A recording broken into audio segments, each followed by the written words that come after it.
کبھی کبھی انسان کا دل کسی چیز کے لیے بہت تڑپتا ہے، اتنا تڑپتا ہے کہ اس کے لیے صبر کرنا مشکل ہو جاتا ہے، اور انسان اس چیز کو حاصل کرنے کے لیے ہر اس لمحے دعا کرتا ہے جو لمحہ دعا کی قبولیت کے لیے افضل ہے، اور اس کی آنکھیں دعا کی قبولیت کے لیے ہر روز ادھر ادھر دیکھتی رہتی ہیں، اور یہ تو بھول ہی جاتا ہے کہ اللہ نے ہر چیز کو عطا کرنے کے لیے ایک خاص وقت مقرر کیا ہوا ہے۔ سنو، ہمیں یہ یاد رکھنا چاہیے کہ اگر ہمیں کسی چیز کو حاصل کرنے کی اتنی چاہت ہے تو اس چاہت کرنے والے دل کا خالق اور مالک کون ہے؟ یہ چاہت، یہ جستجو اس مالک نے ہی دل میں ڈالی ہے، تاکہ اس چاہت کو حاصل کرنے کے لیے تم رب سے دعا مانگ سکو، تاکہ وہ تمہاری چاہت کو بہترین کر کے تمہیں عطا کر سکے، کیونکہ وہ مالک خواہش ہی دل میں تب ڈالتا ہے جب وہ چیز تمہارے نصیب میں لکھ دیتا ہے۔ دعا تو صرف ہمارے ہی درجات بلند کرنے کا ایک خاص ذریعہ ہے، لیکن وہ مالک کبھی کبھی چاہتا ہے کہ میرا بندہ میرے لیے صبر کرے۔ کیا اس کا حق نہیں کہ اس کے لیے تھوڑا صبر کیا جائے؟ یاد رکھیں، ایسا تو ہو ہی نہیں سکتا جو خواہش آپ کی زبان پر ہر وقت روا رہتی ہو وہ آپ کو نہ ملے۔ بس تھوڑا انتظار کرو، تمہاری چاہت کو اللہ کی چاہ بنانے کے لیے تھوڑا اور انتظار باقی ہے۔ جس آزمائش کے لیے اللہ نے تمہیں چنا ہے اس کا انعام ابھی باقی ہے۔ دعا مانگتے رہو، ٹھیک ہو جائے گا سب۔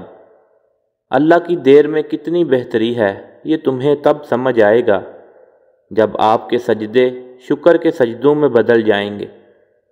سنو، کبھی کبھی ہم اللہ سے ایک پھول مانگتے ہیں، لیکن اللہ ہمیں صبر کی بدولت پورا پھولوں کا باغ عطا کر دیتا ہے۔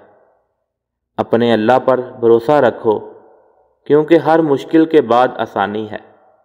اللہ ہر اس انسان کو اپنی نعمتوں سے نواز دیتا ہے جو اس کے ساتھ صبر اور برداشت کرنے والا ہوتا ہے، اور جب ہم صبر کرتے ہیں تو وہ ہمارے لیے لفظ کن فرما دیتا ہے، اور جب وہ لفظ کن فرما دے تو تمہیں دنیا کی کوئی طاقت نہیں جو تمہیں تمہاری من پسند چیز سے دور کر سکے۔ اللہ تو ہمیشہ انتظار کرتا ہے صبر کرنے والے بندوں کا، تاکہ وہ ان کے لیے معجزہ کر سکے۔ یاد رکھیں، ہمارے دل میں کوئی بھی خیال آتا ہے اس کی کوئی نہ کوئی وجہ ضرور ہوتی ہے۔ تمہارے دل میں کوئی بھی اچھا خیال اللہ کی طرف سے ہی تو آتا ہے۔ سنو، اللہ پاک پر پختہ یقین کر لو، کیونکہ وہ ہماری دعائیں ضرور قبول کرتا ہے۔ اللہ ہر جگہ موجود ہے، وہ ہماری شہ رگ سے بھی زیادہ قریب ہے، اور وہی دیتا ہے، اور دینے والا کبھی بھی دینے سے انکار نہیں کرتا۔ بس تھوڑا صبر کریں اور ایک دن آپ کی ساری دعائیں قبولیت کے روپ میں آپ کے سامنے آ جائیں گی انشاءاللہ۔ ویڈیو اگر اچھی لگی ہو تو ویڈیو کو لائک کریں، شیئر کریں، اور کمنٹ سیکشن میں اپنی رائے کا اظہار ضرور کیجیے۔ اگر ابھی تک آپ نے ہمارا چینل اردو زون سبسکرائب نہیں کیا تو جلدی سے سبسکرائب کر لیں، اور ساتھ میں لگے بیل آئیکن کو بھی پریس کر دیں تاکہ ہماری آنے والی ہر ویڈیو آپ تک ہر وقت پہنچ سکے۔ شکریہ، جزاک اللہ۔